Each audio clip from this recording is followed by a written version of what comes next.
রিয়া হচ্ছে লোক দেখানো আমল, যে আমলের পিছনে মানুষের বাহবা বা মানুষের ধন্যবাদের সুযোগ রয়েছে, আকাঙ্ক্ষা রয়েছে, এটা হচ্ছে রিয়া। আল্লাহ নবী সাল্লাল্লাহু আলাইহি ওয়াসাল্লাম বলতেছেন যে কিয়ামতের দিন মানুষ অনেক সম্পদ নিয়ে, অনেক আমল নিয়ে উপস্থিত হবে, আল্লাহ বলবেন দূর হও আমার সামনে থেকে, এগুলো যাদেরকে দেখানোর জন্য করেছো তাদেরকে খুশি করো, তোমার এই আমল এই ইবাদত আমার কোনো প্রয়োজন নেই।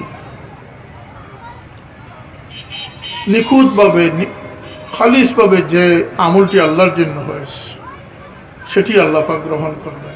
এই মর্মে যত ধরনের প্রযুক্তির প্রয়োজন, নির্ভুল তথ্যের জন্য যত কিছু টেকনোলজির প্রয়োজন, আল্লাহ পাক সমস্ত ব্যবস্থাপনা তার নিজামের মধ্যে রেখেছে।